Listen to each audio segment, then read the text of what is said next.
We started with nursery and KG. Nursery because most women, when they are married, life finish. They can't continue their education. Because of the babies.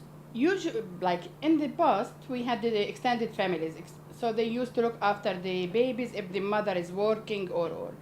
Nowadays, because most of the older generation are really sick, have chronic diseases. Before in Palestine? No, before as I said in uh, early 90s, when all the services and every nice thing started to collapse. Okay. Yeah, after the Oslo Accord, and people became more sick. They, as I said, they started to lose motivation and all of these things.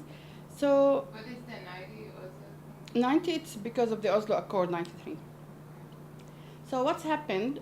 We said, okay, if we want to encourage women to continue their education and to try to work, and so we need to find a safe place for their babies, and this is how we started the project. So the aim is to facilitate for women to continue their education or work or and at the same time to look after the babies. Education is under the responsibility of the United Nations, but they adopt the Lebanese curriculum because at the end of the scholastic year we do the same exams as the Lebanese. KG services became a few years ago a necessity in Lebanon, while with the United Nations curriculum there is no KG services. So how they can go to the first elementary class if they don't go to KG? KG in Lebanon, kindergarten, so in Lebanon, they really teach kids alphabetic, how to read and write. So when they go to the first elementary class, they are ready to read and write. For this reason, NGOs took the responsibility to fill this gap. Then we have, so we work with babies from 0 to 3 years old, and from 3 to 6, preschool education. After that, they go to UNRWA school, to the United Nations schools. Many of them are at high risk to drop out, to leave school early. For this reason, we have a youth project where we target these kids, support them with an extra curriculum, after school tutoring program. You mean they're weak or? Yeah, they're weak and have other social problems, so they are at high risk to drop out. So we work with them. We work with youth in different areas, not just educational, also entertainment, social programs. We do lots of workshops for them to empower them, like leadership, what's democracy, what's all of these terms, make it clear for them. Children's rights, they do paintings, the Palestinian traditional dancing and singing. They have dabki, different activities, handicrafts, different activities.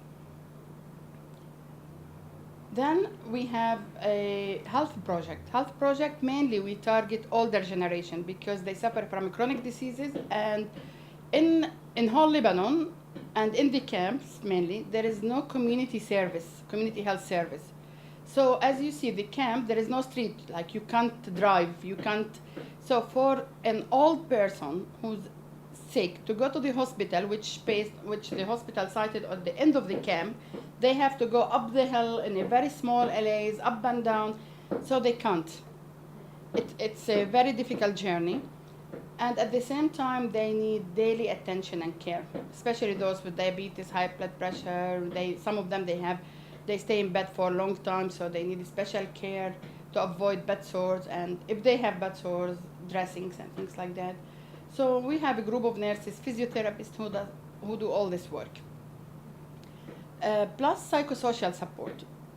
We want the elderly to come together to talk about, provide kids with oral history about different type of things. We take them outdoor trips just to enjoy nature, especially most of them, they came from Palestine. They were farmers and they missed the land, they missed the green, and so we take them outdoor trips. We try to give advices on their sickness. And why we do this, even if you go to the website of UNRWA and you read their reports, in Burj Al Barajneh camp, as I said, population 20,000, then we have only one clinic. One clinic with only one doctor, and we have a reimbursed natal care. We have midwife and staff nurse, practical nurse, and we have one nurse to follow up with all those who have chronic diseases and other things. There is a small dental department, small pharmacy, small laboratory. So this makes it very hard for people who have chronic diseases, and makes it very hard for doctors in half day, because here we work from 7:30 till 2 o'clock, include coffee break or lunch or whatever. The doctors see per day at least 90 patients. So there is no time for the patients. It's just behind the table. What do you suffer from? So there is no educational component and not enough time. So what we do, we try to complement UNRWA's work. Like all those with chronic diseases, we try to educate the family and the elderly about that sickness, especially the caregivers. How do you find them? Through the hospital or clinic? As I said, in the camp, no secrets, everybody. So when we started this project, we had many ways. Like one way, people can come and register. We have referral also, like the hospital, the clinic, they refer patients to us to monitor their blood pressure, their sugar, whatever. And word of mouth, like people just talk. We focus a lot on health education also, raising awareness on different topics, whatever is related to the season, or if there is anything happening. We have also a women's program. This is educational, social.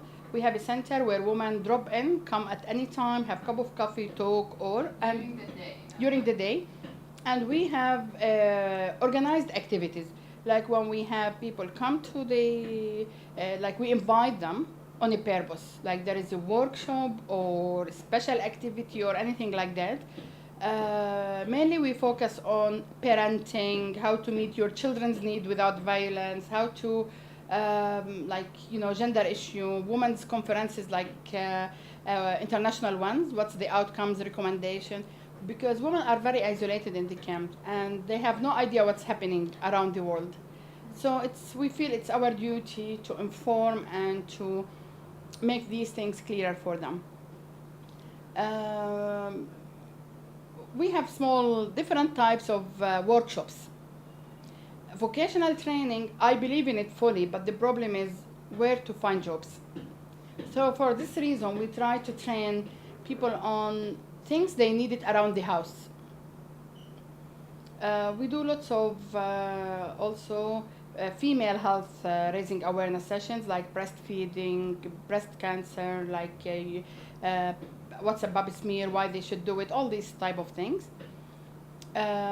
Recently, we started a clinic, menopausal clinic, because I think not just in our culture, everywhere in the world, they look at the woman only when they are in the productive stage, pre and postnatal care, blah, blah. What's about when she doesn't want more children, her life, there is nothing.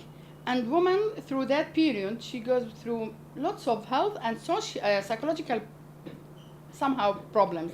So they need support. So we started a clinic where women can come, seek an advice, talk. We have psychologists who can speak with her if she needs any help. We want women to feel like she never, we want to change the attitude. Women never get expired, like what they say. Like now she lost her period, that means she can't have more children, she's expired now. She's let her wait to die. We don't want this attitude. No, woman, it's not like, what's that? You should enjoy your life from another angle now. We try to change some attitudes and stigma towards women, female, whatever issue. Like for example, we did once this activity. It's like a train, and each table, it's an age group. Like you represented 20 to 30.